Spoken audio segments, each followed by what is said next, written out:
You were told to be quiet. You were told to shrink. You were told that love meant pain. Here you are. Here you rise. Welcome to Powerful Woman Rising from Narcissistic Abuse. The show where we break the chains of narcissistic abuse, reclaim our power, and step into the unstoppable force we were always meant to be. I'm Azadeh, best-selling author, narcissistic abuse educator, and coach to high achievers. Together, we'll uncover the truth, rewrite our stories, and ignite the power within. It's time to rise, it's time to heal, and it's time to take your life back.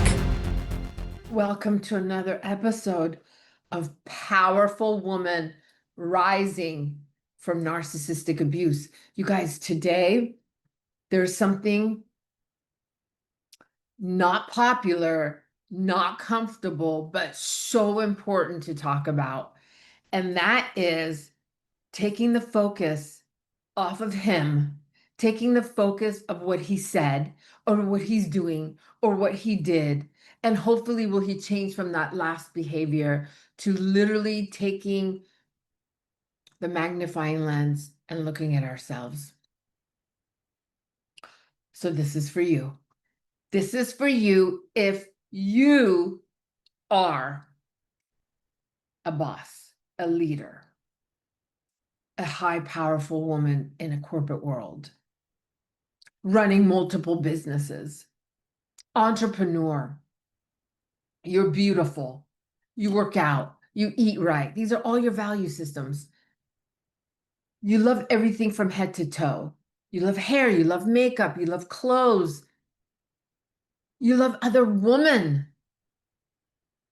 You love everything that you have and that you do and what you aspire to. But you still have not resolved that relationship. You still have not fixed it. You still have not come to some sort of a emotional, mental, harmonious momentum. You love how you are. You love what you do. You're connected to your value system, but he is still a problem. You still get dysregulated by his behavior, his comments. You still dread coming home and going, oh, I hope it's going to be good. I hope it's going to be okay. I hope we can have a good night. I hope this is a new chapter, new beginning. I hope things have changed, because the thought of leaving frightens you, because you literally get this movie, this channel, these episodes that run in your mind of everything you've done, all that you've invested, all that you've shared. And then, damn it, there's some really good times. There's been some really fun times, romantic times, amazing sex. But now those times are less and less, and there's more dread and dread. Maybe he's drinking. Maybe he cheated. Maybe you're waiting for the next fall.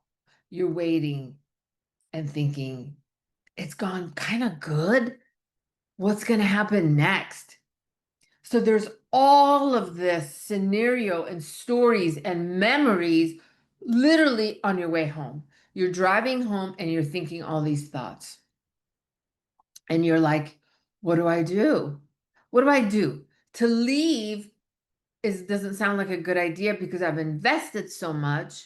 To stay sucks the life and energy out of me. And then I end up abandoning all of my values and work responsibilities, because I just want to fix this relationship. So this is for you. And I know that was a long intro, but I really want to talk to that woman, to you, to the woman that connects to this story.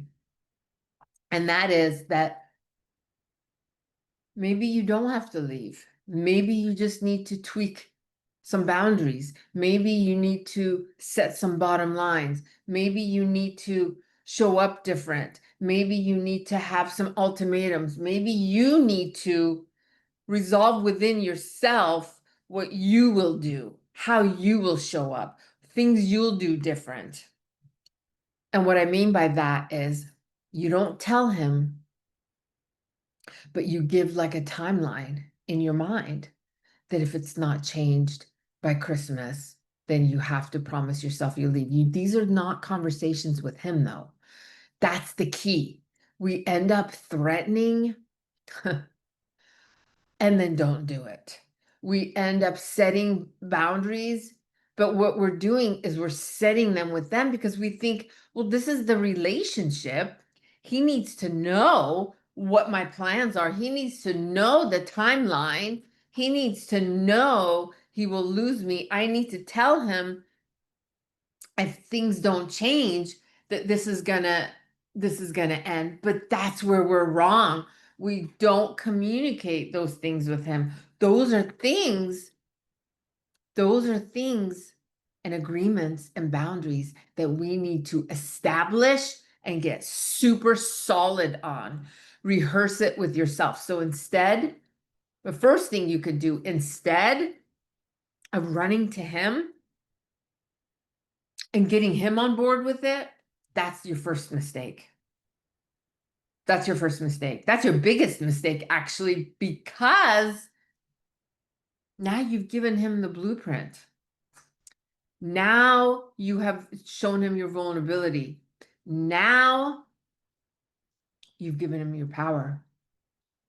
When you're in a relationship like that, you need to connect to your internal world and get your boundaries straight with you. The timelines that you're willing to show up for the bullshit, how much longer you're willing to show up for the bullshit has to reside with you. You and you and you. So on your way home from work, you got to sit and say, how much longer can I sit in this until I'm done? How much longer do I need to sit in this and it hasn't changed and I move on? You need to sit and prepare yourself and coach yourself and train yourself that instead of running to him. If he is a chronic alcoholic, if he's a cheater, you got to get connected to your truth first before you go launch. That's why so many women, including myself back in the day, by the way, back in the day, that was me. I literally, hold on, listen tight. I literally would stay in hotel rooms close to the ex's house so that I could monitor him leaving and coming home, and that he would have a place to come and drink. But as long as I knew, so sad. But as long as I knew, it just breaks my own heart to tell my own story, but I need to because I'm not there anymore. So I would get a hotel room, you guys, and stay there and drink with him, knowing that he could have been with her prior, or he's going to go to her after it's checkout time, after I leave, after a day or 2 or 3 days. Sometimes I would stay 2, 3 days with him until I couldn't. I had to go, I had other responsibilities. And this is when I was really young. I was like in my 20s, middle 20s, something like that. But, that's what I did. And he had another girl pregnant. Oh my God. I even thought about actually becoming her friend to get more dibs, more info, more. Oh my God, the things I did to stay.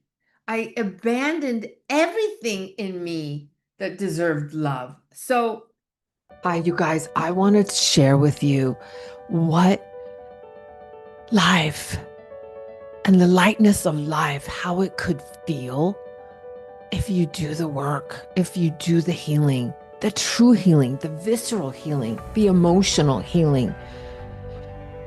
Just memorizing, going from one thing to another, you're going to eventually come back to your own pain. And I want to share this new launch that I'm doing. August 25th, it's going to come out. I'm only going to take a few, actually 4 people, where I literally am available for you through the whole transition, transformation, the internal surgery, the spiritual surgery, what we need to do, that you are left with leaving the trauma behind, and it's nothing but a memory. That's a promise, okay? That's how it is for me. I was not able to write my books. I was not able to be in a marriage if I was still in survival mode, holding on to pain and holding it down and trying to look good up front. So this is going to be in 10 weeks. 10 weeks, I will hold your hand, carry you through, navigate the traumas, opening Pandora's box, literally guiding you into a place that you want to be in, but you don't know how to get there, who's going to show you how to get there, what's the navigation process, and it's not that hard. It's not that hard. What's hard is holding on, avoiding, actually sabotaging really good relationships because your trauma lens is still hijacking you. So August 25th, I'm launching this, and it's going to go out in email first. I want you to send me your email if you want first dibs. First dibs coming out August 25th, 2025 for 4 people. It's 10 weeks. And you literally get me more than anything else. Like any struggle, questions, problems, breakdowns, breakthroughs, pain, tears, whatever comes that I know, because I walk through it, I will be holding your hand. I will be right there with you to show you the way, and that you're not crazy, and that you deserve to feel light and free in your world. So drop me your email, and let's use this gift of desperation, this gift of a crisis to your own advantage, so that you can actually really maybe even enjoy your holidays and enjoy walking in your body and in your skin, because that's what healing should look like. Not a memorization, not another task to do, but true healing. So I hope you'll join me. I will be closing this after the 4 people sign up. Okay, I hope to see you then. If you've got everything figured out and you are like doing amazing in your career, maybe you've even raised kids already, but he has an alcohol addiction or a porn addiction, or he's cheated on you, or he has all of them, and you've invested so much, letting go feels more painful than staying. There's still hope. The hope is trying to get him to change, paying for it, forgiving him through it isn't the answer. The answer is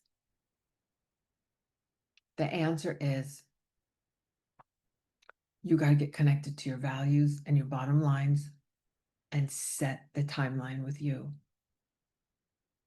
That's what you got to do. And if there's no change and there's no shift, you got to prepare yourself and be willing to get up and get out. That's if you're waiting and still thinking there's hope. I'm saying that's one thing, but also if you have already done the therapy, you've already forgiven multiple times, you have silenced his numerous betrayal, cheating, and you actually have even stopped telling your girlfriends because you're just like, I'm too embarrassed. I just want you to sit with yourself and really, instead of telling him, tell yourself. Tell yourself what you're going to do different when he does this, this, and this. Any of those things, porn addiction, adultery, drinking. How about maybe it's none of those and it's just that he won't work and you're paying for everything all the time. For vacations, you're paying for vacations, you're paying for this, you're paying for that, you're paying for everything. And you're sick of it. You don't want to. You're tired of making him look good so you can look good and so you can cover up your pain. Hard truth. Hard truth. So getting connected to your value system and your boundaries is the first and most important thing. And you don't even know how to do that. Let's just say maybe you have a couple of kids and you've got him and you've got a booming business and you've got all your other workouts, beauty tips, all the things that you do for yourself. That's what I do. I help you connect to your values, your boundaries, and we launch them together.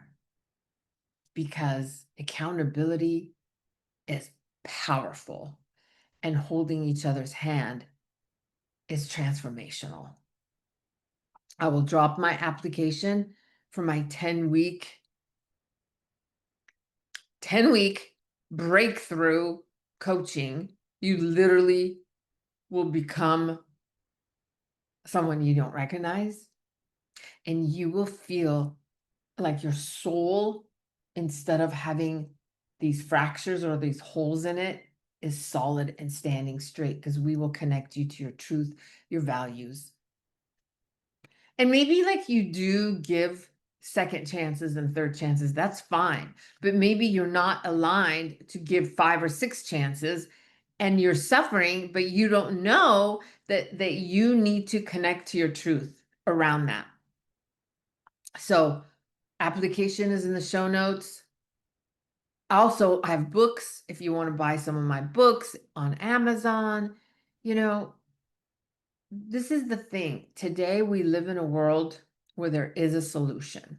There's a solution for all of us, for whatever we're going through, because somebody, and that's the beautiful thing about coaching, is that we coaches, hopefully, are talking about how it's experiential. We've been through it. It's not like a memorization or a study.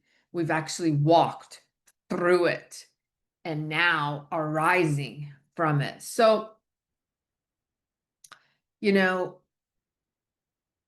you can have a relationship that's empowering and growing just like your business, but you're going to have to do some work. You're going to have to do some adjusting. And you're going to have to connect to your truth and your value system and your deal breakers, by the way. That's the other thing, is a lot of women, including myself, didn't have a deal breaker. I just kept showing up and forgiving, throwing forgiveness on top of it, and never really knew, hey, here's where I get to draw a line in the sand. Hey, here's where I say no. Hey, here's where I say enough. Here's where I do that. And we don't know those things, and that's why we need someone that's been through it, that that has excuse, excuse me, risen from it and is now on the other side. So I hope this is for you. I hope this was helpful. Apply for my application. I this is at the highest level to work with me. I only take a few people. I can't take more than a few people just because I need to show up 100% for each person. And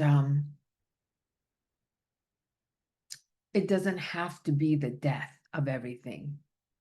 It can just even be like some boundaries or some tweaking or maybe some things in you that need to change because you're showing up as his mommy, or we can get into the deep scenarios of it, but all the circumstances. But if this is you and you are dreading that relationship and dreading coming home, and weekends are starting to become more painful, and you would rather be at work than be at home with him or him coming home, these are all signs that you need some help. And that's okay. Listen, help is just like seasonal.